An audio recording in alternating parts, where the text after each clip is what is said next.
இங்க ஒரு ஆச்சாரமான குடும்பத்தை காமிக்கிறாங்க. அந்த குடும்பத்துல இருக்கிற பையனுக்கு அவங்க அம்மா திருமணம் பண்ணலான்னு நினைக்க, ஆனா அவங்க பையனும் திருமணத்துக்கு முன்னாடி கிரிக்கெட் விளையாட போய் அப்ப அந்த பந்து அவருக்கு படக்கூடாத இடத்துல பட்டு ஒரு கடத்துல அந்த பையனுடைய ஆண்மையே அவரு இழந்துடுறாரு. இப்ப இந்த சம்பவத்தினால தான் பையனை மாதிரியே குழந்தை பெத்துக்க முடியாத ஒரு மருமகளுக்கு தான் பையனையும் இந்த அம்மா கட்டி வைக்கிறாங்க. ஆனா அதுல தாங்க ஒரு ட்விஸ்டே இருக்கு. கல்யாணமாகி இவங்க 2 பேரும் தனி கொடுத்துன போறாங்க. ஒரு 6 மாசத்துக்கு அப்புறம் நம்ம மருமகளை பார்க்கலான்னு வர இந்த தாய்க்கு தான் மருமக பிரெக்னண்டா இருக்காங்கன்ற ஒரு விஷயம் கேள்விப்பட்ட உடனே தூக்கி வாரி போடுதுங்க. நம்ம பையனால தான் குழந்தையே பெத்துக்க முடியாதே, இவங்க எப்படி பிரெக்னன்ட் ஆனாங்க, அப்படி அதுக்குள்ள என்ன நடந்தது, இதுக்கு பின்னாடி காத்திருந்த ட்விஸ்ட் என்ன அப்படின்றதுதான் இந்த கதையில பார்க்க போறோம். எல்லாருக்குமே வணக்கம். இன்னைக்கு நம்ம கிருஷ்ணா விருந்தா விஹாரி அப்படின்ற ஒரு தெலுங்கு படத்தை தாங்க பார்க்க போறோம். அப்படியே ஒரு சின்ன லைக்கோட கண்டினியூ பண்ணீங்கன்னா அது எனக்கு கொஞ்சம் என்கரேஜிங்கா இருக்கும். பை தி வே நான் கவின், நீங்க பாக்குறது நம்மளோட பிலிம் பை. படத்துடைய ஓபனிங் சீன்லயே நம்ம ஹீரோவான கிருஷ்ணாவை காமிக்கிறாங்க. நம்ம கிருஷ்ணா இப்போ ஒரு ஹாஸ்பிட்டல்ல ஒரு டாக்டர் பக்கத்துல உட்காந்து இருக்காருங்க. என்னையா பார்க்கறதுக்கு பேஷண்ட் மாதிரி இருக்காரு, அவரை போய் டாக்டர்னு சொல்றீங்கன்னு கேட்டீங்கன்னா அந்த டாக்டர் தாங்க இப்ப பேஷண்டா மாறி கோமாக்கு போயிருக்காரு. இப்ப இந்த கோமால இருக்க டாக்டர் நினைச்சாதான் நம்ம கிருஷ்ணாவை காப்பாற்ற முடியும். அதனாலதான் பக்கத்துல உட்காந்து இருக்காரு. அப்படி கிருஷ்ணாவோட வாழ்க்கையில என்ன நடந்தது, அவரு யாருன்னு தான் இப்ப நம்ம பார்க்க போறோம். இந்த இருக்காரு, இவரு தாங்க நம்ம கிருஷ்ணாவுடைய அப்பா. பேரு சாஸ்திரி. ரொம்ப நல்லா படிச்சவரு. பட் இருந்தும் தன்னோட பொண்டாட்டி பேச்ச கேட்டு மட்டும்தான் அவரு வீட்டுல வாழ்ந்துகிட்டு இருப்பாரு. இது நம்ம கிருஷ்ணாவுடைய அக்காங்க. இவங்களுக்கு ஒரு பொண்ணு இருப்பாங்க. இப்ப வயித்துக்குள்ள ஒரு குழந்தை இருக்கும். அண்ட் இப்பதான் ரொம்ப முக்கியமான ஒரு நபரை காமிக்க போறேன். இவங்க நம்ம ஹீரோவோட அம்மா. இவங்க பேர் அமிர்தவல்லி. அந்த வீடுன்னு இல்லைங்க, சுத்துப்பட்டுல இருக்கிற எல்லா வீடுகளும், ஏன் அந்த ஏரியாவே இவங்களோட பேச்சதான் கேட்கும். அப்படி ஒரு ஆளுமை இந்த அமிர்தவல்லிக்குள்ள இருக்குங்க. ஊர்ல யாருன்னா குழந்தைக்கு பேர் வைக்கணும்னா கூட இந்த அமிர்தவல்லி கிட்ட தான் கேட்டு வைப்பாங்க. நம்ம அமிர்தவல்லி முன்கூட்டியே நடக்க போற சில விஷயத்த கூட ப்ரெடிக்ட் பண்ணுவாங்க. உதாரணத்துக்கு அவங்க கணவர் எங்கன்னா வெளியே போனார்னா பயங்கரமா வெயில் அடிக்குதுங்க, எங்க இன்னைக்கு மழை வரும், கொடை எடுத்துட்டு போங்கன்னு சொன்னா கண்டிப்பா இன்னைக்கு மழை வந்துருங்க. அமிர்தவல்லி கொஞ்சம் ட்ரெடிஷனலான ஆளு. அவங்களுக்கு இந்த மாடர்னான ட்ரெஸ் போடுறதுலாம் சுத்தமா பிடிக்காதுங்க. பொண்ணுனா புடவை கட்டணும். சோ அப்படிப்பட்ட அமிர்தவல்லியோட புள்ளதான் நம்ம ஹீரோங்க. இவங்க எல்லாமே பிராமண குடும்பம் அப்படின்றதுனால ரொம்ப ஆச்சாரமா இருப்பாங்க. சைவம் மட்டும் தான் சாப்பிடுவாங்க. நம்ம ஹீரோ எங்கன்னா வெளியே போயிட்டு வந்தா கூட அவர் தலையில தண்ணி ஊட்டிதுன்னா வீட்டுக்குள்ளேயே நுழைய விடுவாங்க. இப்படி ஒரு வேலையில தான் நம்ம ஹீரோக்கு டவுன்ல இருக்கிற ஒரு சாஃப்ட்வேர் கம்பெனில வேலை கிடைக்குதுங்க. அவரும் சந்தோஷமா டவுனுக்கு கிளம்ப இப்ப அவங்க ஏரியால இருக்க பஸ் ஸ்டாண்ட்லயும் பஸ்ஸ நிப்பாட்டி நம்ம ஹீரோவோட லக்கேஜ் எல்லாம் அவங்க அம்மா அமிர்தவல்லி பஸ்ல ஏத்த, உங்க அக்கா புருஷனோட வீடு அங்கதான் இருக்கு, உங்க அக்கா இங்க டெலிவரிக்கு வந்திருக்கால, அது வரைக்கும் நீ உங்க மாமாக்கு துணையா இருந்துக்கோன்னு சொல்லிட்டு இப்ப டவுனுக்கும் அனுப்பி வைக்கிறாங்க. அப்படி நம்ம ஹீரோ கிருஷ்ணாவும் டவுனுக்கு இறங்கி அவங்க மாமாவோட வீட்டுக்கும் வராரு. பார்த்தா அவங்க மாமா இந்த KFCல இருந்து சிக்கன் வாங்கிட்டு வச்சு அதுக்கப்புறம் இந்த பியர் பாட்டில் எல்லாம் வச்சிருக்கிறத பார்க்க, என்னடா நம்மளே ஒரு சைவ குடும்பம், இவரு நானா நைஸா அசைவம் சாப்பிட்டுக்கிட்டு இருக்காரு, அதுவும் அக்கா வீட்டுல இல்லாத நேரமா பார்த்துன்ற மாதிரி அதெல்லாம் பார்த்து வச்சுக்கிறாரு. இப்ப நம்ம ஹீரோ கிருஷ்ணா முதல் நாள் வேலைக்கு போறாருங்க. அப்படி அவங்க கம்பெனிக்கு போற வழியிலையும் ஸ்னேகா அப்படின்ற மாதிரி ஒரு பொண்ணை பாப்பாரு. அந்த பொண்ணை பார்த்த உடனேயே பிடிச்சிருக்காங்க. கீழே இருக்க ரோஸையும் எடுத்து அந்த பொண்ணு கிட்ட கொடுத்துட்டு அப்படியே அவர் கம்பெனிக்குள்ள நுழைய அந்த இடத்துல நம்ம ஹீரோக்கு 2 நண்பர்கள் கிடைக்கிறாங்க. இப்படி ஒரு வேலையில தான் ஆபீஸ்ல வேற நிறைய பெண்கள் இருக்கிறதுனால நம்ம ஹீரோவும் இதுல எதனா ஒரு பொண்ணை லவ் பண்ணலான்ற மாதிரி யோசிக்க, அப்பதான் ஒரு ரோஸ் கொடுத்துருப்பாருல ஸ்னேகான்னு ஒரு பொண்ணு, அவளை பண்ணலாமான்ற மாதிரி யோசிக்கிறாரு. ஆனா அவங்களும் அதே ஆபீஸ்ல இந்த டாய்லெட் எல்லாம் கிளீன் பண்ணி அப்புறம் தரையெல்லாம் கிளீன் பண்ணுவாங்கல்ல, அப்படி ஒரு பணியாளரா இருப்பாங்க. ஆனா அதனாலேயே நம்ம ஹீரோ அவங்க மேல இருக்கிற ஒரு ஈர்ப்பு குறையிற மாதிரி காமிச்சிருப்பாங்க. இது மட்டும் படத்துல எனக்கு ஒரு மாதிரி இருந்ததுங்க. ஒரு மனுஷனை வேலையை வச்சு எப்பவுமே தீர்மானிக்க கூடாது. இப்ப இன்னொரு பக்கம் நம்ம ஹீரோவை இந்த ஸ்னேகா பொண்ணு இருக்காங்கல்ல, அவங்க காதலிக்க ஆரம்பிக்கிறாங்க. ஆனா நம்ம ஹீரோ அந்த ஸ்னேகா பொண்ணை கொஞ்சம் கொஞ்சமா அவாய்ட் பண்றாரு. அதே ஆபீஸ்ல விருந்தா அப்படின்ற மாதிரி ஒரு பொண்ணை பாக்குறாருங்க. பார்த்த உடனேயே மனசை பறி கொடுக்குறாரு. தனக்கு 2 ஃப்ரெண்ட்ஸ் கிடைச்சிருப்பாங்கல்ல, அவங்க கிட்டையும் நான் இந்த விருந்தாவை லவ் பண்றேன்னு சொல்ல, அப்பதான் அந்த விருந்தா தான் இவரோட பாஸ்ன்னு தெரிய வருது. ஆமாங்க, நம்ம ஹீரோ அவங்க பாஸையே காதலிக்கிறாருங்க. இப்ப ஹீரோ தன்னோட நண்பர்கள் கிட்டையும் பாஸா இருந்தாலும் பரவாயில்ல, எனக்கு அந்த பொண்ணு வேணும்ன்ற மாதிரி கேட்க, இந்த ஆபீஸ்ல எத்தனையோ பேர் வேலை பாக்குறாங்க. முக்கியமா நம்ம பாஸை சுத்தி எத்தனையோ ஆண்கள் இருக்காங்க. அவங்க அவங்க எல்லாரையும் தாண்டி அடிமட்ட எம்ப்ளாயியா இருக்கிற நம்ம கண்ணுக்கு தெரியணும்னா நீ தான்ப்பா எதனா பெர்ஃபார்ம் பண்ணணும்ன்ற மாதிரி சொல்ல, இப்படி அடுத்த நாள் நம்ம ஹீரோவும் நம்ம ஹீரோயினா அவங்களோட வீட்லயே போய் பார்க்கலாம், அது மூலயமா நான் உங்க கம்பெனில வேலை பார்க்கறேன் அப்படின்னு சொல்லி இன்ட்ரோ ஆகி பேசி பழக ஆரம்பிக்கலாம் அப்படின்ற மாதிரி நினைக்கிறாரு. இங்க நம்ம ஹீரோயினை காமிக்கிறாங்க. அவங்க அழகா இருக்காங்க அப்படின்ற ஒரே காரணத்துக்காக அவங்க ஆபீஸ்ல இருக்கிற ஒரு மேனேஜர், அவரு பேர் ரகுவரனுங்க, அவரு இவங்களுக்கு பயங்கரமா இம்சை கொடுப்பாரு. இப்ப கூட வீட்டு வாசல்லயே வந்து நின்னுகிட்டு நான் உன்னை டிராப் பண்றேன், நம்ம 2 பேர் லஞ்சுக்கு போலாம் அப்படின்னு தொல்லை பண்ணிக்கிட்டே இருப்பாருங்க. இப்போ அவர்கிட்ட இருந்து தப்பிக்கணும்னு சொல்லி அதே இடத்துக்கு பைக்ல வந்திருக்கிற நம்ம ஹீரோவை இந்த பாஸ் பாக்குறாங்க. அப்படி அவங்க கிட்ட இருந்து தப்பிக்கிறதுக்காக தான் நம்ம ஹீரோவோட வண்டியில ஏறாங்க. அப்படிதாங்க நம்ம ஹீரோவும் ஹீரோயினும் கொஞ்சம் கொஞ்சமா பழக ஆரம்பிக்கிறாங்க. என்னதான் நம்ம ஹீரோ மனசு விட்டு ஃப்ரீயா பேசினாலும் ஆபீஸுக்குன்னு வந்துட்டா அவங்க பாஸ் தானே, அதுவும் கொஞ்சம் சீனியர் வேற, அவங்க நம்ம ஹீரோவை ஒரு எம்ப்ளாயியா தான் ஆபீஸ்க்குள்ள நடத்துவாங்க. ஆபீஸை பொறுத்த வரைக்கும் ஒரு ரூமர் வேற இருக்குங்க. அதாவது அங்க இருக்கிற அந்த பணியாளர் ஸ்னேகான்னு ஒருத்தவங்க காமிச்சிருப்பானே, அவங்க நம்ம ஹீரோவை லவ் பண்றதா எல்லார்கிட்டயும் சொல்லி வச்சிருப்பாங்க. அதனாலேயே அங்க இருக்கிற ஆண்கள்லாம் நம்ம ஹீரோவை அவங்க கூட கம்பேர் பண்ணி கலாய்க்க, அதையும் நம்ம ஹீரோயின் புரிஞ்சுக்கிட்டு அவங்க கூட சேர்ந்து அவங்களும் நம்ம ஹீரோவை கலாய்ப்பாங்க. அப்படி ஒரு நாள் தாங்க அவங்க ஆபீஸ்க்குள்ள திடீர்னு நெருப்பு பத்தி எரியுது. அதை பாக்குற நம்ம ஹீரோவும் ரொம்ப துடிச்சு போறாரு. ஆபீஸ்ல இருக்க எம்ப்ளாயி எல்லாம் வேகமா படிக்கட்டுல கீழே இறங்க, அப்பதான் கூட்டத்துல தன்னோட பாஸ் இல்லன்ற மாதிரி தெரிஞ்சுக்கிட்டு இவரும் ஆபீஸ்க்குள்ள போயிட்டு அங்க இருக்கிற கண்ணாடி எல்லாம் உடைச்சி அங்க வர புகையில மயங்கி விழுறாரு. கட் பண்ணா ஒரு டாக்டர் வராருங்க. ஏன்பா இந்த மாதிரியான கார்பரேட் கம்பெனில மாசம் மாசம் ஒருவேளை ஃபயர் வந்துடுச்சுன்னா எப்படி தப்பிக்கலாம்னு ஒரு ட்ரில் நடத்துவாங்க. அதை உண்மையான ஃபயர் ஆக்சிடென்ட் நினைச்சு ஏன்டா ஆபீஸ் கண்ணாடி எல்லாம் உடைச்சி வேஸ்ட் பண்ண, உன் பாஸுக்கு ஒன்னும் ஆகல, அங்க பாரு அவங்க நல்லா தான் இருக்காங்க, நீ தான் இங்க படுத்துக்கிட்டு கிடக்க அப்படின்ற மாதிரி சொல்ல, அப்போதான் நம்ம ஹீரோக்கு என்ன விஷயம்னே தெரியுதுங்க. இதையெல்லாம் பாக்குற ஹீரோயினும் நமக்காக இந்த பையன் எவ்வளவு பண்றானே, நம்மளை காப்பாத்த வந்திருக்கானே அப்படின்ற மாதிரியும் யோசிக்கிறாங்க. இங்க இன்னொரு பக்கம் நம்ம ஹீரோக்கு அவங்க அக்காவும் கால் பண்ண, வர வர நம்ம அம்மாவுடைய அட்டூழியங்கள் அதிகமாகிட்டே இருக்கு, நான் இப்ப டெலிவரிக்காக அம்மா வீட்டுக்கு தானே வந்திருக்கேன், அப்படி என்னோட ரூமை சுத்தி அம்மா அவங்களோட அம்மாவோட படத்தை மாத்தி வச்சுட்டாங்க, கேட்டதுக்கு எனக்கு பெண் பிள்ளை பிறக்கணும், என்னோட அம்மா என் கனவுல வந்தாங்க, அவங்களே உன் வயிற்றுல இப்போ பெண் பிள்ளையா இருக்காங்க, சீக்கிரமா பெத்து கொடுன்ற மாதிரி கேட்டுக்கிட்டே இருக்காங்க, ஒருவேளை ஆண் குழந்தை பிறந்தா நான் என்னடா பண்றது, ஏன்டா நம்ம அம்மா இப்படி பண்றாங்கன்ற மாதிரிலாம் நம்ம ஹீரோ கிட்டயும் அந்த விஷயத்த ஷேர் பண்றாங்க. இப்ப நம்ம ஹீரோ அப்படி நைட்டு ஒரு பப்புக்கும் போறாரு. அங்க நம்ம ஹீரோயின் பயங்கரமா குடிக்க, அதே இடத்துக்கு அந்த ஆபீஸ்ல மேனேஜர் ரகுவரன் ஒருத்தர் இருப்பார்ல, அவரும் வந்திருக்காருங்க. அவருக்கு ஆல்ரெடி ஹீரோயின் மேல ஒரு கண்ணு, அதனால அங்க போதையில இருக்கிற ஹீரோயினை தான் தான் கூட்டிட்டு போவேன்னு சொல்லி அங்கிருந்து நம்ம ஹீரோவை ஆளு வச்சு அடிக்கலாம் செட் பண்றாரு. ஆனா ஹீரோவோ அவங்க எல்லாரையும் அடிச்சுட்டு அந்த ரகுவரனை இன்னும் வெறுப்பேத்திட்டு போதையில இருக்கிற நம்ம ஹீரோயினையும் கூட்டிட்டு போறாரு. அப்படி ஒரு வேலையில தான் அவரு மனசுக்குள்ள இருக்கிற காதலை அந்த ராத்திரியே நம்ம ஹீரோயின் கிட்டையும் வெளிப்படுத்துறாரு. அவங்களுக்கு அந்த போதையில ஒன்னும் புரியலைங்க. அதனால அவங்களும் லவ் யூ டூன்னு சொல்லிட்டு அங்க இருந்து கிளம்ப, ஆனா அடுத்த நாள் தான் அவங்களுக்கு விளங்குது இவன் நம்மளுக்கு ப்ரப்போஸ் பண்ணிருக்கான்னு சொல்லி. இப்ப தான் ஃப்ரெண்டு கிட்டயும் இது வரைக்கும் என்கிட்ட எத்தனையோ பசங்க ப்ரப்போஸ் பண்ணிருக்காங்க, ஆனா இவன் ப்ரப்போஸ் பண்ணும் போதோ எனக்குள்ள ஒரு ஃபீல் வந்ததுன்ற மாதிரி சொல்றாங்க. ஆனா நான் இப்ப அவனை லவ் பண்ணிட்டேனா எனக்குள்ள இருக்கிற பிரச்சனைய அவனுக்கு தெரிய வரப்போ அவன் இது ஏத்துப்பானா இல்லையான்னு ஒரு கொஸ்டின் வந்துருமேன்ற மாதிரியும் சொல்றாங்க.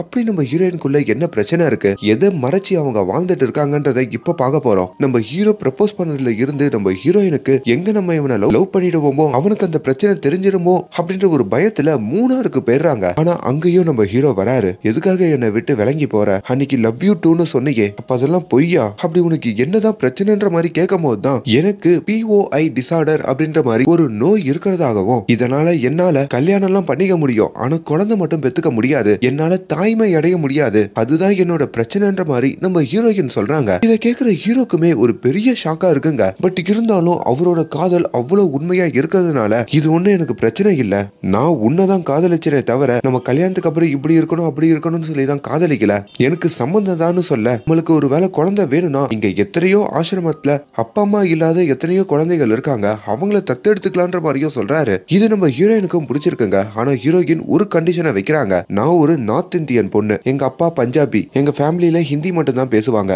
நீங்க ட்ரெடிஷனலான ஃபேமிலி, அது இல்லாம எனக்கு இந்த POI டிசார்டர் இருக்கு, சோ இந்த எல்லா உண்மையும் உங்க அம்மா கிட்ட நீ சொல்லி சம்மதம் வாங்கணும், அப்படி உங்க அம்மா சம்மதிச்சா மட்டும்தான் நான் உன்னை கல்யாணம் பண்ணிப்பேன் அப்படின்ற மாதிரியும் சொல்றாங்க. கல்யாணத்துக்கு அப்புறம் வாரிசே பார்க்க முடியாதுன்னு சொன்னா எந்த வீட்டுல ஒத்துப்பாங்க, பட் இருந்தும் அம்மா தானே தான் சொன்னா புரிஞ்சுப்பாங்க அப்படின்னு சொல்லி அவங்க அம்மாவை பார்க்க போக, அப்பதான் நம்ம ஹீரோவுடைய அக்கா பிரெக்னெண்டா இருப்பாங்க பாத்தீங்களா, அவங்களுக்கு இப்போ டெலிவரி ஆகிற டைம் வந்து ஒரு ஹாஸ்பிட்டல்லையும் சேர்க்கப்படுறாங்க. ஹாஸ்பிட்டல் வாசல்லையும் நம்ம ஹீரோவுடைய அம்மா ரொம்ப ஆர்வமா உட்காந்துட்டு இருக்காங்க. ஆனா அங்க ஒரு ஆண் குழந்தை பிறகுதுங்க. இத பாக்குற நம்ம ஹீரோவோட அம்மா ஒரு மாதிரி ஆகுறாங்க. என்னதான் சுத்தி இருக்கவங்க ஆண் குழந்தை பிறந்துருச்சுன்னு சந்தோஷப்பட்டாலும் அது நம்ம ஹீரோவுடைய அம்மாவுக்கு பிடிக்கல. என்னடா இப்படி ஆயிடுச்சு, நம்ம அம்மா கனவுல எல்லாம் வந்து உன் பொண்ணுக்கு நான் குழந்தையா பிறப்பேன்னு சொன்னாங்களே, அதெல்லாம் இப்போ ஃபேக்கா அப்படின்னு நொந்து போய் உக்காண்டு இருக்காங்க. இப்ப நம்ம ஹீரோ அவங்க அக்கா கணவர்னு சொல்லி எல்லாரும் அதை கொண்டாடிக்கிட்டு இருக்க. இப்ப ஹீரோவும் அவங்க அம்மா கிட்ட காதல் விஷயத்த சொல்லலான்னு வர, அப்பதான் ஹீரோவுடைய அப்பாவோ அம்மாவோ பேசிக்கிட்டு இருக்காங்க. அதுல ஹீரோவோட அம்மா கிட்ட அவங்க கணவரும், நீ எதுக்காக இப்படி உடஞ்சி போற, உன்னோட அம்மா நம்ம பொண்ணுக்கு பிறக்கலனா அடுத்து நம்ம பையனுக்கு பிறந்துட்டு போறாங்க. உங்க அம்மா உயிரோட இருக்கிற சமயத்திலேயே அவங்களுக்கு செல்ல குழந்தையா இருந்தது நம்ம பையன் தானே. அப்படி நம்ம பையன் கிருஷ்ணா அவன் கல்யாணம் பண்ணிக்கிட்டு உனக்கு உங்க அம்மாவை பெத்து கொடுப்பான் அப்படின்ற மாதிரி அங்க நம்ம அமிர்தவல்லி கிட்ட சொல்ல, அப்பதான் அவங்களுக்கு உசிரே வருதுங்க. நேரா தன் பையன் கிட்ட வந்து பையன் சொல்ல வர விஷயத்த கேட்காம அவங்க இந்த விஷயத்த சொல்ல, நீ மட்டும் எனக்கு பெத்து கொடுக்கலன்னா அவ்வளவுதான்னு சொல்றாங்க. இதுல அவருக்கு, இப்போ நான் கல்யாணம் பண்ணிக்கிற பொண்ணுக்கு தாய்மை இல்லைன்னு சொன்னா அம்மா அதை ஏத்துப்பாங்களோ, இந்த கல்யாணத்தை நடத்தாமையே விட்டுருவாங்களே, என்னடா பண்றதுன்னு சொல்லி ஒண்ணுமே புரியாம ஆதரிக்கிற விஷயத்தையே சொல்லாம மறைச்சிடுறாருங்க. அப்படி ஒரு வேலையில தான் அவங்க ஆபீஸ் ஃப்ரெண்ட்ஸோட நம்ம ஹீரோ கிரிக்கெட் விளையாட போயிருக்காரு. அதே வேலையில ஹீரோட அம்மா கிட்ட இருந்து ஒரு போன் கால். உனக்கு பொண்ணு பார்க்க ஆரம்பிச்சிட்டோம்பா, நம்ம சொந்தத்திலேயே ஒரு பொண்ணு அமைஞ்சிருக்கு, சீக்கிரமாவே உனக்கு கல்யாணம்னு வேற சொல்ல, இப்ப இந்த கல்யாணத்தையும் நிப்பாட்டணும், நம்ம ஹீரோயினையும் கட்டிக்கணும். அதுக்கு நம்ம ஹீரோ பண்ற ஒரு யோசனை தான், கிரிக்கெட் விளையாடிட்டு இருக்கும் போதோ அவர் ஃப்ரெண்டுக்கு அந்த இடத்துல அடிபட்டுருதுங்க. அதை பார்த்து இன்ஸ்பயர் ஆகி தனக்கு அந்த இடத்துல அடிபட்டுருச்சு அப்படின்ற மாதிரி நடிக்கிறாரு. முன்னாடி ஒரு டாக்டரை பார்த்திருப்பாரு பாத்தீங்களா, அந்த ட்ரில் பண்ணும் போது கூட அந்த டாக்டர் கிட்ட போயிட்டு கொஞ்சம் காசு கொடுத்து எனக்கு ஆண்மை இல்லைன்னு எங்க வீட்டுல சொல்லணும், இதுலதான் என்னோட ஃபியூச்சரே அடங்கியிருக்கு அப்படின்ற மாதிரியும் ரொம்ப கெஞ்சி கேக்குறாரு. இப்போ நம்ம ஹீரோவுடைய அம்மாக்கு ஒரு போன் கால். உங்க பையனுக்கு கிரிக்கெட் விளையாடும் போது அடிபட்டுருச்சுன்னு சொல்லி அவங்களும் பதறி அடிச்சுக்கிட்டு குடும்பத்தோட ஹாஸ்பிட்டலுக்கு ஓடினா, இந்த பால் பட்டு தான் உங்களோட பையனோட ஆண்மையே இப்ப போயிடுச்சுன்ற மாதிரி டாக்டர் வந்து சொல்றாருங்க. என்னது ஆண்மை போயிடுச்சா, என்னையா சொல்ற, அதெல்லாம் இல்ல, வேற டாக்டரை கூப்பிட்டு நான் அமெரிக்கா கூட கூட்டு போயிட்டு வைத்தியம் பாக்குறேன், அதெல்லாம் போவாதுன்ற மாதிரி ஹீரோவோட அம்மா சொல்ல, அமெரிக்கா டாக்டரே இங்கதான் இருக்காரு, எல்லா டாக்டரும் பார்த்துதான் சொல்றோம், உங்க பையனுக்கு இப்போ ஆண்மை போயிடுச்சு, அவரால் குழந்தையே பெத்துக்க முடியாதுன்னு சொல்றாங்க. இதுல நம்ம ஹீரோவுடைய அம்மா இடிஞ்சு போய் உக்காடுறாங்க. இப்போ நம்ம ஹீரோக்கு ஆன்ம போன விஷயம் அவங்க சொந்தக்காரங்கள்ல இருந்து எல்லாருக்கும் தெரியுதுங்க. அவங்களும் வீட்டுக்கு வந்து நம்ம ஹீரோக்கு ஆக்சிடென்ட் ஆயிடுச்சு போல இருக்குன்னு சொல்லி வந்து பார்த்துட்டு போயிட்டு துக்கம் விசாரிச்சுட்டும் போறாங்க. இப்போ ஒரு பொண்ணு பார்த்து வச்சிருப்பாங்க பாத்தீங்களா, அவங்களுமே இப்படி ஒரு பையனுக்கு எப்படி எங்க பொண்ணை கட்டி கொடுக்குறதுன்னு சொல்லி இந்த கல்யாணத்தையும் கேன்சல் பண்றாங்க. அதுக்கப்புறம் பொண்ணு தேடி நம்ம ஹீரோக்கு பல இடங்கள்ல அலையிறாங்க. என்னதான் அவங்களுக்குன்னு ஒரு மரியாதை இருந்தாலும் இப்படி ஒரு பையனுக்கு பொண்ணு கொடுக்கணுமான்னு சொல்லி யாருமே சம்மதிக்க மாட்டாங்க. அப்பதாங்க நம்ம ஹீரோ அவரோட காதலை அவங்க அம்மா கிட்ட நைஸா சொல்றாரு. நான் ஆபீஸ்ல இருக்கிற சமயத்துல என்னோட பாஸ் என்ன காதலிக்கிறேன்னு இம்சை பண்ணிக்கிட்டே இருக்காங்கம்மா அப்படின்னு சொல்ல, உன்னோட விஷயம் எல்லாம் தெரிஞ்சுமா அந்த பொண்ணு காதலிக்கிறேன்னு சொல்றா, அட ஆமாமா இந்த விஷயம் தெரிஞ்சு என்ன காதலிக்கிறேன்னு சொல்றா, என்ன அவ பஞ்சாபி பொண்ணு, நம்ம கல்ச்சர் தெரியாது, குழந்தை பெத்துக்க முடியாதுன்னு சொன்னாலும் பரவாயில்லன்னு சொல்றாமான்ற மாதிரி சொல்ல, அப்பதான் நம்ம ஹீரோவுடைய அம்மாக்கு சுத்து போட்டாலும் நம்மளுக்கு இப்படி ஒரு பொண்ணு கிடைக்க மாட்டாடா, நீ அவளையே கல்யாணம் பண்ணிக்கிறான்ற மாதிரியும் கிரீன் சிக்னல் கொடுக்குறாங்க. கட் பண்ணா இப்ப நம்ம ஹீரோயினுக்கு நம்ம ஹீரோ இப்படி ஒரு டிராமா போட்டிருக்காரு, அவரோட ஆண்மையை மறைச்சுதான் இப்ப இந்த கல்யாணத்தை எல்லாம் பிக்ஸ் பண்ணிருக்காருன்ற மாதிரி தெரியாதுங்க. அப்படி ஹீரோவோட வீட்டுக்கு பொண்ணு பார்க்க வராங்க. அப்படி ஹீரோயினுடைய அப்பாக்கு ஹிந்தி மட்டும் தானே தெரியும். அப்படி தான் பொண்ணுக்கு குறை இருக்கிறதும் தெரிஞ்சு நீங்க பெரிய மனசோட ஏத்துக்கிறீங்கன்ற மாதிரி அவரு ஹிந்தியில சொல்ல, இங்க இவங்க என் பையனுக்கு குறை இருக்குன்னு நினைச்சு நீங்க ஏத்துக்கிறீங்கன்ற மாதிரி தெலுங்குல சொல்ல, ஆனா அது ரெண்டு குடும்பத்துக்கும் புரியாம போயிடுதுங்க. ஆனா நம்ம ஹீரோவுடைய மாமா இருக்காருல்ல, அவருக்கு கொஞ்சம் ஹிந்தி தெரியுங்க. அவரு மட்டும் நம்ம ஹீரோயினுக்கு குறை இருக்கிறத கண்டுபிடிக்கிறாரு. அது ஒரு கடத்துல நம்ம ஹீரோவை கூப்பிட்டு, ஏண்டா அந்த பொண்ணுக்கு தான் ஏதோ குறை இருக்காமே, அதுக்காக தான் இந்த டிராமா போட்டிருக்கியா, வா வா உங்க அம்மா கிட்ட சொல்றேன்ற மாதிரி சொல்ல, யோ மாமா இந்த விஷயத்த மட்டும் வெளியே சொன்ன ஊர்ல நீ KFCல சிக்கன் சாப்பிட்டது சரக்கு அடிச்சதெல்லாம் வீடியோ எடுத்து வச்சிருக்கேன், வீடியோவை லீக் பண்ணி விட்டுருவேன், அப்புறம் அக்கா கிட்ட அடி வாங்கணும் பரவாயில்லையான்ற மாதிரி கேட்க, இப்ப அந்த இடத்துல அவரும் ஆஃப் ஆகுறாரு. அவ்வளவுதாங்க, இப்ப நம்ம ஹீரோவோட ரூட் கிளியர் ஆகுது. இப்படி பல பொய்களை சொல்லி இப்போ ஒரு வழியா நம்ம ஹீரோயினை ஹீரோவும் கல்யாணம் பண்ணிக்க செய்யறாரு. அப்படி நம்ம ஹீரோக்கும் ஹீரோயினுக்கும் அன்னைக்கு முதலிரவங்க. நாலு அளவுல இவங்களுக்கு டவுன்ல தானே வேலை, அதனால டவுன்லயே ஒரு தனி வீடு எடுத்து தனி கொடுத்தனமும் போறாங்க. அப்படி பல மாசங்கள் போதுங்க. டவுன்லயே இவங்க ரெண்டு பேரும் ரொம்ப சந்தோஷமா வாழ்ற மாதிரியும் காமிக்கிறாங்க. அப்படி நம்ம ஹீரோயின் சிக்கன் மட்டன் எல்லாம் சாப்பிடுவாங்க, சரக்கு கூட அடிப்பாங்க. அப்படி இவங்க ஜாலியா இருக்கும் போதுதான் ஒரு நாள் காலையில நம்ம ஹீரோவுடைய அம்மா இருக்காங்கல்ல அமிர்தவல்லி, அவங்க இவங்க தனி கொடுத்தனம் இருக்கிற வீட்டுக்கு வந்து நிக்கிறாங்க.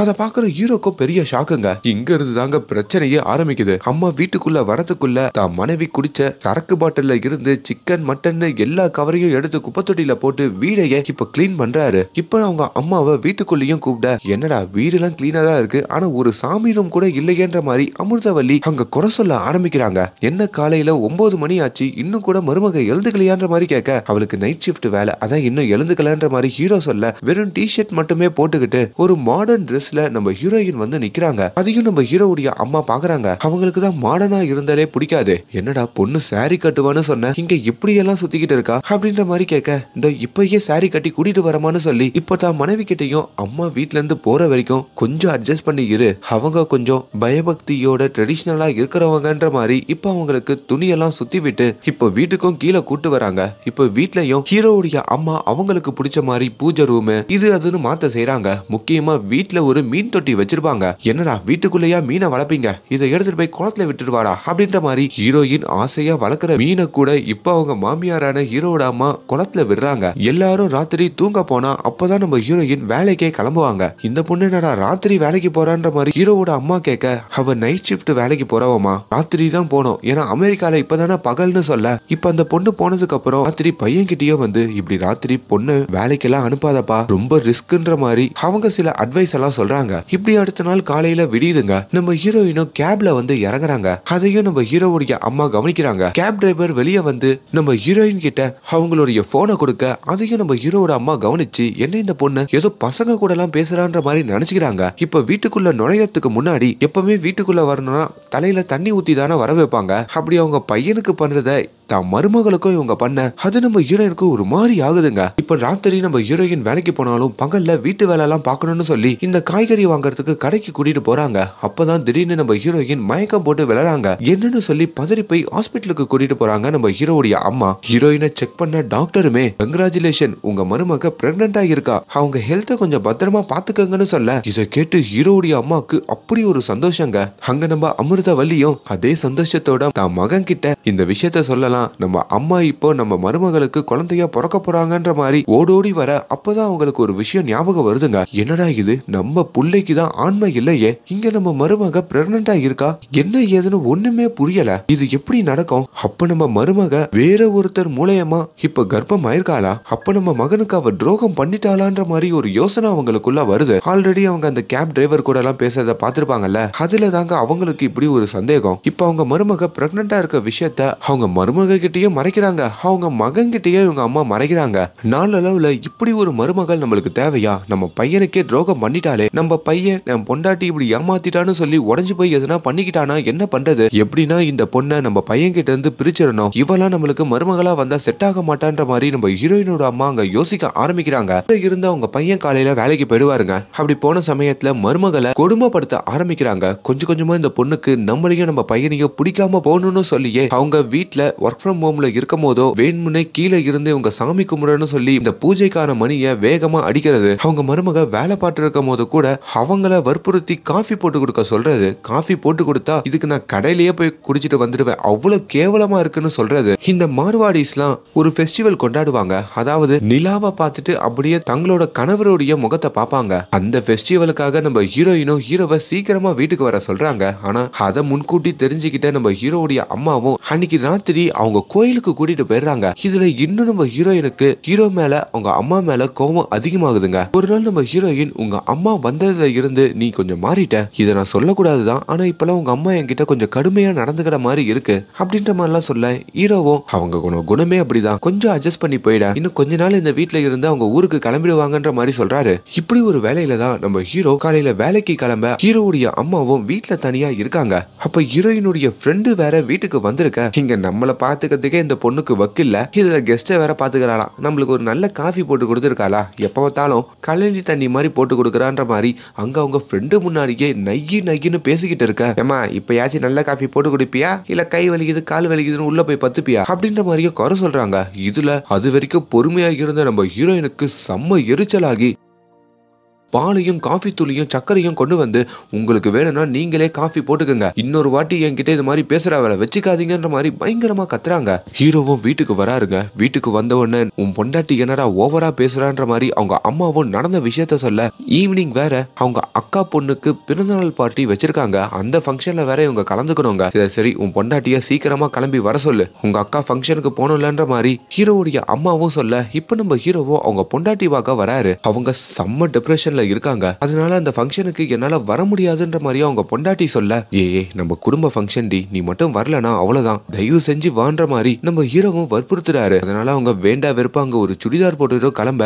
என்ன சுடிதார் போடுற, தயவு செஞ்சு சாரி கட்டு, அம்மா வேற கூட இருக்காங்க, அம்மாக்கு சாரி கட்டினாதான் பிடிக்கும், ப்ளீஸ் டி அப்படின்ற மாதிரி சொல்ல, இப்ப அவங்களும் வேண்டா வெறுப்பா ஒரு கருப்பு புடவைய கட்டுறாங்க. அதை பாக்குற ஹீரோவும் என்ன காரியம் பண்ணிருக்க, கருப்பு புடவைய மட்டும் எங்க அம்மா பார்த்தாங்கன்னா அவ்வளவுதான், வேற சாரி கட்டுன்ற மாதிரி சொல்ல, டேய் என்னடா ஓவரா பண்ணிக்கிட்டு இருக்கீங்க, உங்க அம்மா வீட்டுல வந்ததுல இருந்து நானும் பாத்துக்கிட்டு தான் இருக்கேன், என்னால ஃபங்க்ஷன்லாம் வர முடியாது, எனக்கு தலைவலியா இருக்கு, நீங்களே போயிட்டு வாங்க அப்படின்னு நம்ம ஹீரோ நடு ஹால்லயே உட்காடுறாங்க. உன் கால்ல கூட விழுந்து கேட்கிறேன், தயவு செஞ்சு ஃபங்க்ஷனுக்கு ஆச்சு வா, எங்க அம்மாவை நான் சமாளிச்சுக்கிறேன்ற மாதிரி ஹீரோ அவங்க காலை பிடிச்சு கேட்க, அதை நம்ம ஹீரோவுடைய அம்மா பாத்துடுறாங்க. அடச்சி உனக்கு கேவலமா இல்ல, இப்படி உன் பொண்டாட்டி காலை பிடிக்கிற ஸ்டேஜுக்கு வந்துட்டேன்ற மாதிரி அங்கேயே நம்ம ஹீரோவை அவங்க பொண்டாட்டிய வச்சு மட்டம் தட்டி பேச, இப்ப நம்ம ஹீரோயினும் அங்க நம்ம ஹீரோவுடைய அம்மாவை மட்டம் தட்டி அங்க திட்டி பேசுறாங்க. அப்படி மாறி மாறி அவங்க சண்டை போட்டுக்க, இதுக்கு மேல இந்த வீட்டுல என்னால இருக்க முடியாதுன்னு சொல்லி ஹீரோவுடைய அம்மாவோ அவங்களோட ஊருக்கு கிளம்புறதா அங்க இருந்து வெளியே போறாங்க. இத பாக்குற ஹீரோவோ என்னதான் ஆனாலும் அவங்க நம்ம வயசுல இருந்து பெரியவங்க, அவங்களை இப்படிதான் பேசுவியா, அவங்க கிட்ட போய் சாரி கேளுன்ற மாதிரி அங்க நம்ம ஹீரோயினை போக சொல்ல, நான் எதுக்கு சாரி கேட்கணும், உங்க அம்மா பேசினதுக்கு அவங்க தான் வெளியே போகணும், இல்லனா நீயும் இங்க இருந்து வெளியே போ, இந்த வீடு உன்னோட காரு எல்லாமே என்னுடைய சொத்து, எல்லாத்தையும் விட்டுட்டு வெளியே போடா அப்படின்ற மாதிரி அங்கத்தான் புருஷனையும் அவங்க அம்மா கூட சேர்ந்து வெளியே அனுப்புறாங்க. சோ அப்படி நம்ம ஹீரோவுடைய அம்மா போட்ட பிளான் அங்க சக்சஸ் ஆகுதுங்க. இந்த விஷயத்தினால ரொம்ப டிப்ரெஷன் ஆகி நம்ம ஹீரோ நைட்டு ஃப்ரெண்ட்ஸோட உட்காந்து பயங்கரமா சரக்கடிக்கிறாரு. அப்படி சரக்கடிச்சுட்டு அவங்க ஃப்ரெண்ட்ஸோட நைட்டு ட்ரிபிள்ஸும் போறாரு. அப்படி போனதுல போதையில யார் மேலேயும் வண்டியை விட்டுறாருங்க. ஆனா அது யாரு என்ன ஏதுன்னு காமிக்க மாட்டாங்க. கிளைமேக்ஸ்ல தான் ஒரு ட்விஸ்டோட சொல்லுவாங்க. இப்போ இவங்க ரெண்டு பேரும் ஒரே ஆபீஸ் தானே, என்னதான் பொண்டாட்டி வீட்டுல இருந்து நம்ம ஹீரோ வெளியே போயிருந்தாலும் ஆபீஸுக்கு வரும்போதுலாம் நம்ம ஹீரோயினை கன்வின்ஸ் பண்ணலாம்னு நினைக்கிறாரு. ஆனா அவங்க கோவமா இருக்காங்க. நம்ம ஹீரோ கூட பேசாம வேணுமுன்னே அந்த மேனேஜர் ரகுவரன் கூட பேசுறாங்க. அப்படி ஒரு 2 மாசம் கடந்து போகும்போது தான் நம்ம ஹீரோயினுக்கு 3 மாசமா டேட் ஆகாமையே இருக்குங்க. அவங்களுக்கு ஒரு சந்தேகம் வந்து தான் ஃப்ரெண்டோட ஹாஸ்பிட்டலுக்கு போய் பார்க்கும் போது தான் அங்க ஒரு டாக்டருமே நீங்க பிரெக்னெண்டா இருக்கீங்கன்ற ஒரு நல்ல விஷயத்த சொல்றாங்க. இதை கேட்கிற ஹீரோயினுக்கு ஒன்னும் புரியல. நான் பிரெக்னெண்டா இருக்கேனா, என்னால பிரெக்னெண்டாவே ஆக முடியாது,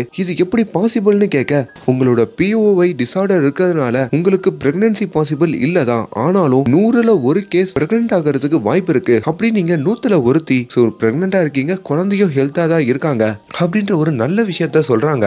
இப்போ ஹீரோயினுக்கும் பெரிய சந்தோஷங்க. இப்போ இந்த விஷயத்த தான் கணவரான ஹீரோக்கு கால் பண்ணி சொல்லணும்னு நினைக்கிறாங்க. ஆனா அது அங்க முடியலைங்க. ஆனா வீட்டுக்கு வந்து பாக்குறப்போ அவங்களுக்கு ஒரு டைவர்ஸ் நோட்டீஸ் வந்திருக்குங்க. ஆக்சுவலி இந்த டைவர்ஸ் நோட்டீஸ அந்த மேனேஜர் ரகுவரன் தான் இவங்களுக்குள்ள சண்டை வந்து பிரியணும்னு சொல்லி அனுப்பிச்சிருப்பாரு. ஆனா அதை நம்ம ஹீரோ அனுப்பிட்டாரு. இவனுக்கு என்ன பிடிக்காம போச்சுன்னு நினைச்சு நம்ம ஹீரோயினும் அதுல இருந்து முற்றிலுமா நம்ம ஹீரோவை அவாய்ட் பண்றாங்க. இன்னும் 2 மாசம் கடந்து போகுது. ஒரு நாள் நம்ம ஹீரோ ஆபீஸ்ல இருக்கும் போதோ நம்ம ஹீரோயினை பாக்குறாரு. என்ன இந்த பொண்ணு குண்டாகிட்டே போறான்ற மாதிரி அவங்க ஃப்ரெண்டு கிட்டையும் கேட்க, அப்பதான் ஹீரோயின் பிரெக்னெண்டா இருக்கா, உனக்கெல்லாம் கொஞ்சமாச்சு அறிவு இருக்கா, இந்த பிரெக்னன்சி டைம்ல இப்படிதான் உன் பொண்டாட்டிய டைவர்ஸ் நோட்டீஸ்லாம் அனுப்பி கஷ்டப்படுத்துவியான்ற மாதிரி ஹீரோ கிட்ட ஹீரோயினுடைய ஃப்ரெண்டும் கேட்க, அப்பதான் ஹீரோக்கே நம்ம மனைவி பிரெக்னெண்டா இருக்கான்ற ஒரு விஷயம் தெரியுதுங்க. அவரு இப்போ ஓடோடி நம்ம ஹீரோயினை பாக்குறதுக்கு அவங்க வீட்டுக்கு போறாரு. ஆனா ஹீரோயினுக்கு நம்ம ஹீரோ கிட்ட பேசுறதுக்கே மனசு இல்லைங்க. அங்கேயே ஹீரோ கதறி அழுகிறாரு. என் மேலதான் தப்பு, நான் தான் கொஞ்சம் ரூடா நடந்துகிட்டேன், நான் வேணா சாரி கேட்கிறேன், எங்க அம்மாவையே கூட்டிட்டு வந்து சாரி கேட்க வைக்கிறேன், ப்ளீஸ் ப்ளீஸ்ன்ற மாதிரி எவ்வளவோ கெஞ்சுறாரு. ஆனாலும் ஹீரோயின் உங்க அம்மாவை கூட்டிட்டு வா, நான் கதவை திறக்கணும்னு சொல்லி கதவை கூட திறக்க மாட்டாங்க. இப்போ ஹீரோவும் தன் அம்மா கிட்ட வந்து, என் பொண்டாட்டி பிரெக்னெண்டா இருக்காமா, நீ பாட்டியாக போறாமா,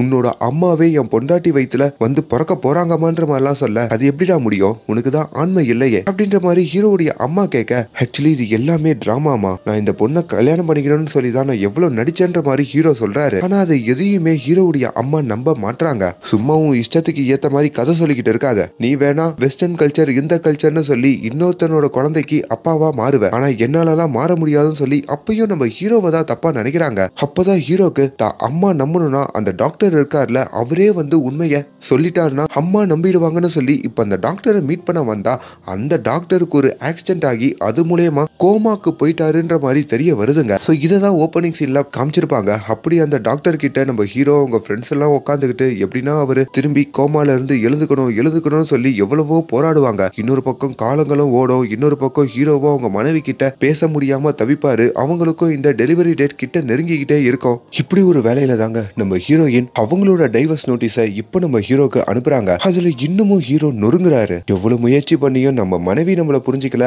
அம்மாவும் தான் சொல்ல வர உண்மையை புரிஞ்சுக்காம இருக்காங்கன்னு சொல்லி அவங்க வீட்டுல உட்காந்து கதறி அழுக. அப்பதான் அதை எல்லாம் தூரமா இருந்து பாக்குற ஹீரோடைய அம்மா தான் பையன் உண்மையாலே எவ்வளவு ஃபீல் பண்றத பார்த்தா அவன் சொல்றதுல உண்மையாதான் இருக்கும் போல இருக்கேன்ற மாதிரி நினைக்கிறாங்க. ஏன்னா சின்ன வயசுல இருந்து நம்ம ஹீரோ எதுக்காகவும் அழுதது இல்லைங்க. சோ இதுலயே அவங்க அம்மா ஒரு நொடியில புரிஞ்சுக்கிட்டு இதுக்கப்புறமும் நான் அந்த பொண்ணு வேணான்னு சொன்னா என்னை விட ஒரு பெரிய முட்டாள் இருக்க மாட்டா. இந்த மாதிரி நேரத்துல நான் தான் என் மருமகளுக்கு பக்கத்துல இருக்கணும். என்னாலதான பிரச்சனை வந்தது, வாடா நானே வரேன், என் மருமகளை கூட்டிட்டு வரலான்னு சொல்லிட்டு ஹீரோயினை பாக்குறதுக்கு அவங்க ஆபீஸுக்கு வராங்க. ஆனா அவங்க வேலையெல்லாம் விட்டுட்டு வெளிநாட்டுக்கு கிளம்ப போறதா அங்க இருக்கிற வாட்ச்மேனும் சொல்ல ஹீரோவோட அம்மாக்கும் ஹீரோக்கும் ஒன்னும் புரியல. இப்ப இவங்களும் அங்க இருந்து வேகமா ஏர்போர்ட்டுக்கும் கிளம்ப இப்ப ஏர்போர்ட்டுக்குள்ள இருக்கிற நம்ம ஹீரோயினுமே அதே ஏர்போர்ட்ல இருக்கிற நம்ம ஹீரோவுடைய மாமாவை பாக்குறாங்க. ஹீரோவோட மாமாக்கு தான் எல்லா உண்மையும் தெரியும்ல. எங்கம்மா கிளம்பிட்ட? ஓ பிரெக்னன்ட் ஆயிட்டியா? அப்போ எல்லா உண்மையும் உங்க மாமியாருக்கு தெரிஞ்சிருச்சேன்ற மாதிரி கேட்க ஒன்னும் புரியாம என்ன உண்மைன்னு கேட்க, அட ஆமாமா இந்த கல்யாணம் எப்படி நடந்ததுன்னு நினைச்சிட்டு இருக்க. உன்னோட புருஷ உன்னால குழந்தை பெத்துக்க முடியாதுன்ற உண்மையை சொல்லல, தன்னால குழந்தை பெத்துக்க முடியாது, தனக்கு ஆண்மை இல்லைன்னு சொல்லிதான் அவங்க வீட்டுல சம்மந்தம் வாங்கி இந்த கல்யாணத்தையே நடத்தினா. அப்படி ஒரு தியாகம் பண்ணிட்டு தான் கல்யாணம் பண்ணா அப்படின்னு அவரும் சொல்றாரு. அப்போதான் நம்ம ஹீரோயினுக்கு நம்ம ஹஸ்பண்ட் எவ்வளவு பெரிய தியாகத்தை பண்ணி இதை மறைச்சு கல்யாணம் பண்ணிருக்காரா, அதனால்தான் இவ்வளவு மிஸ்கம்யூனிகேஷன் ஆயிடுச்சான்ற மாதிரிலாம் யோசிக்கிறாங்க. அதே வேளையில அதே ஏர்போர்ட்டுக்கு வர ஹீரோயினோட மாமியாரோ என்னாலதான் எல்லா குழப்பமும் வந்தது, நான் என் பையனோட காதலை புரிஞ்சுக்கிட்டு இருந்தேனா இப்ப குழப்பமே இருந்திருக்காது, என்ன கன்வின்ஸ் பண்ண போய் தான் அவ இதை எல்லாமே பண்ணா, அதனால்தான் உங்களை பிரிக்கணும், நீ வேற ஒருத்தரோட குழந்தைய சுமக்கறன்னு சொல்லி எவ்வளவு சந்தேகத்தோட நான் எல்லா குழப்பத்துக்கும் ஆளாயிட்டேன், என்ன ரொம்ப மன்னிச்சிருமான்ற மாதிரி கண்கலங்குறாங்க. இப்போ ஹீரோவுடைய தியாகத்தை புரிஞ்சுக்கிற ஹீரோயினும் அங்க தான் மாமியார் கிட்ட மன்னிப்பு கேட்டுட்டு அங்க ஹீரோவையும் புரிஞ்சுக்கிட்டு இப்ப அங்க வந்த ஹீரோ கூடயும் ஹீரோயின் சேர்றாங்க. அட்லாஸ்ட் இவங்களுக்கு இப்போ ஒரு பெண் குழந்தை பிறக்குதுங்க. அப்படி நம்ம ஹீரோவுடைய அம்மாவும் அந்த குழந்தைய கையில வாங்கிக்கிட்டு என்னோட அம்மாவே மறுபிறவி எடுத்து பிறந்துட்டாங்கன்ற மாதிரி சந்தோஷப்பட இப்படி எல்லாரும் சந்தோஷமா இருக்க இந்த கதையும் முடியுதுங்க. அண்ட் ஃபைனலா அந்த ஹாஸ்பிட்டல்ல இருக்கிற டாக்டர் கோமால இருந்து எழுந்துக்கிறாருங்க. ஆக்சுவலி அவர் கோமாக்கு போனது காரணமே நம்ம ஹீரோ குடிச்சிட்டு வண்டி ஓட்டி இருப்பார்ல, அதுல ஆக்சிடென்ட் ஆகி தான் போயிருக்கோம். சோ இந்த கதை எப்படி இருந்தது அப்படின்றத கீழே கமெண்ட்ல சொல்லுங்கள். நீங்க எதுனா சொன்னீங்கன்னா தான் அடுத்து எந்த மாதிரி படம் போட முடியும் அப்படின்றது ஒரு ஐடியாவா வரும். அண்ட் மேலும் இந்த மாதிரியான வீடியோஸை தொடர்ந்து பார்க்கறதுக்கு நம்மளோட சேனலை சப்ஸ்கிரைப் பண்ணுங்க. Love you guys.